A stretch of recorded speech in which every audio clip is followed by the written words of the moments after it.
आपसे खातून मिलना चाहिए। हाँ भेज दो।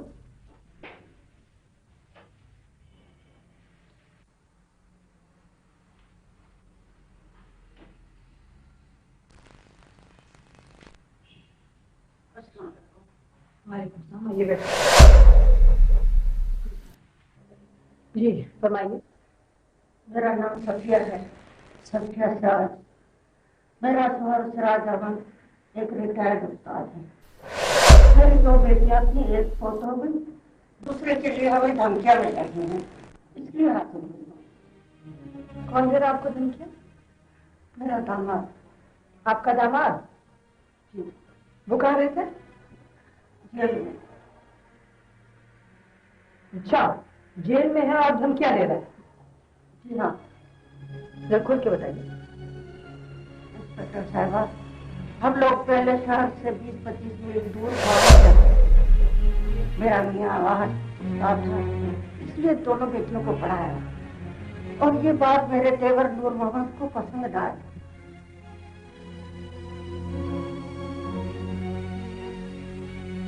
ना बाप ना माँ पर और तुम बेटियों को पढ़ा रहे। ये वक्त की बात है नूर मोहम्मद भाई, ये जदीद वक्त है।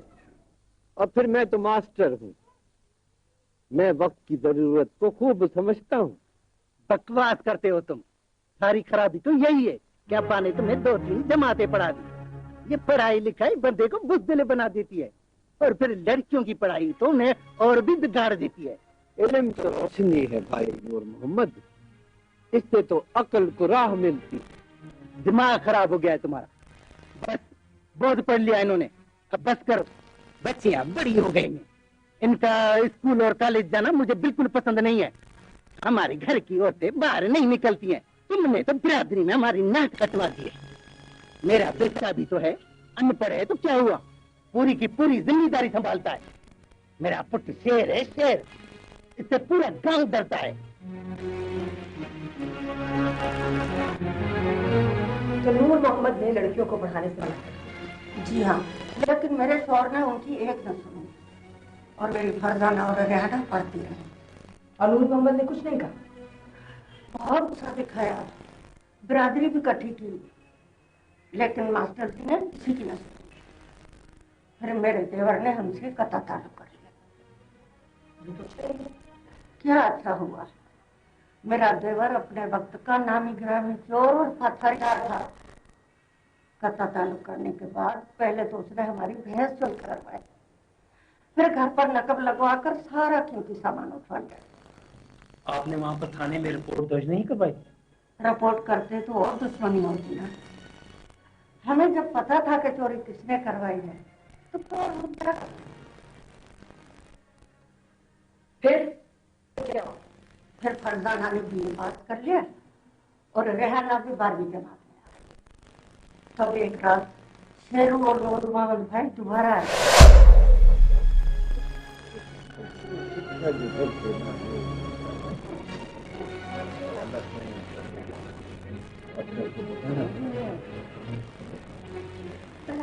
वालेकुम सलाम, कैसा बेटे? ठीक ठाक?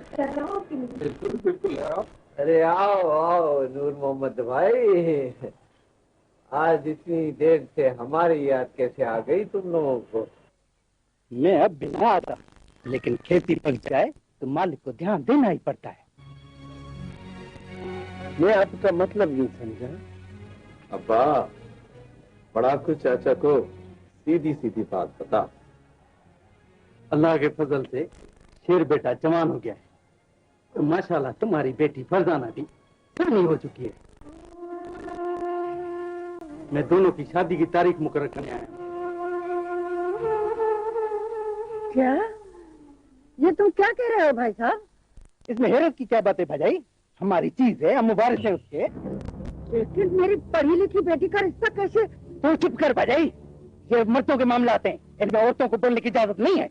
लेकिन मेरा भी वही जवाब है भाई नूर मोहम्मद जो मेरी बीवी का है। मैं अपनी बेटी की शादी चाचा फिर किससे करोगे शादी? मेरी मांगने वाला पैदा नहीं हुआ है। ये हमारा मामला है, तुम लोगों ने जितनी ज्यादतियां करनी थी कर ली। अब इस बारे में मैं कुछ नहीं सुनूंगा। हाँ, बात सोचने की नहीं, करने की है। तुम और तुम्हारी बीवी इनकार करते रहो, मुझे कोई फर्क नहीं पड़ता। नूर मोहम्मद की भतीजी है और नूर मोहम्मद की बहू बनेगी, ये बात तय है। तुम तारीख दो। जो भी समझो चाची, वैसे तारीख देकर अगर निकाह नहीं पाओगे तो खामखा बदनामी होगी। क्या मतलब है तुम्हारा? मतलब कुछ नहीं चाची, उठा के ले जाऊंगा अपनी मांग को, घर जाके तो बोल। उठो, निकल जाओ मेरे घर से फौरन। अरे चाचा तू क्या निकालेगा, तेरी तो आत्मा गर्दन छोड़। कमजोर लोगों पे गुस्सा नहीं करना चाहिए। हाँ सिराज, चांद की 15 तारीख को मैं बारात ले आऊंगा, तैयारी कर लेना। चलो शेरपुर चलो।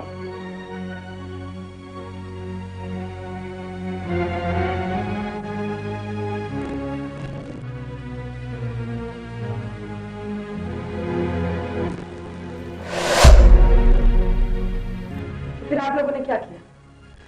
इधर उधर गांव बिरादरी में भागे हर एक के सामने इंसाफ के लिए दामन फैलाया। किसी ने हमारा साथ न दिया। तो वहां रहने का क्या फायदा था? आप लोग गांव छोड़ देते। ये कोशिश भी की थी, लेकिन शेरू और उसके बदमाश दोस्तों ने पहरा लगाया हुआ था। ये क्या बात है?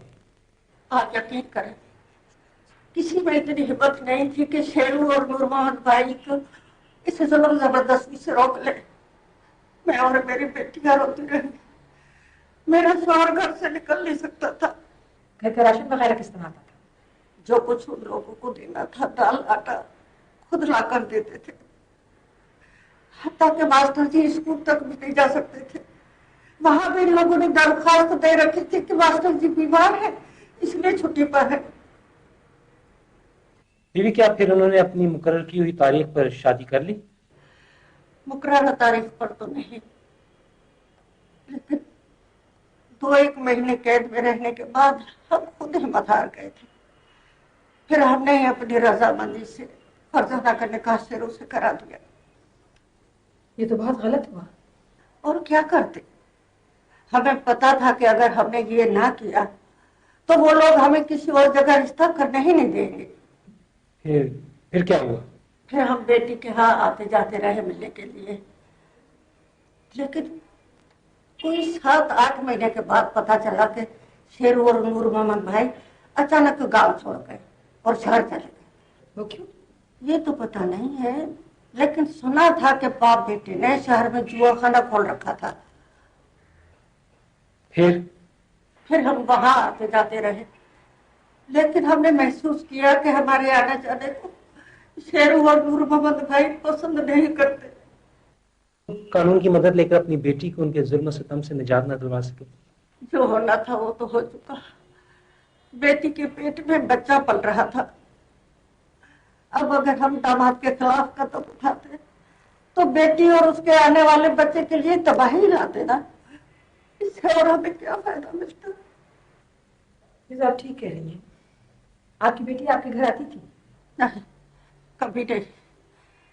शादी के बाद तो उसे घर से बाहर निकलने की भी इजाजत नहीं थी।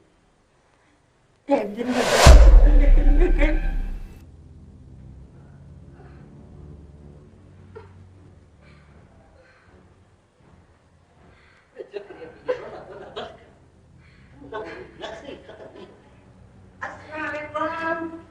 वालेकुम सलाम। आओ भाई आओ।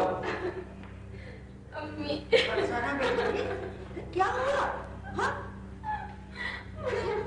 ये छोटे क्या शेरू ने तुमको क्या आजमाया है?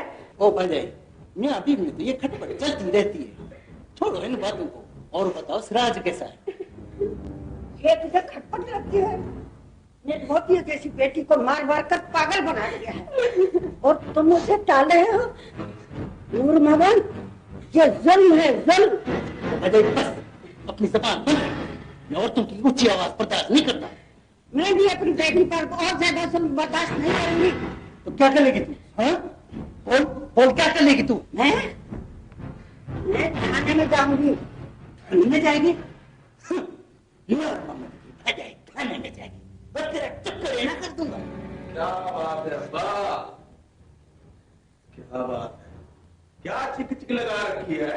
और शेर पुत्र, आज तेरी चाची का दिमाग खराब हो गया, पुलिस और थाने की धमकियां दे रही है। क्या चाची तेरा मत्था फिर गया है क्या? तो तुम लोग कुछ कहो तो मुझसे झगड़ने लगते हो, ये कोई इंसाफ की बात है? अच्छा, अभी करते हैं ऐसा। आज कर देते हैं। आज के बाद तू इधर नहीं आएगी चाची, समझी? मतलब ये है कि आज के बाद कोई बंदा तुम्हारा इधर हमारे घर में नहीं आएगा। चलो, दफ्तर ना हो और आइंदा यहाँ आने की कोशिश मत करना है।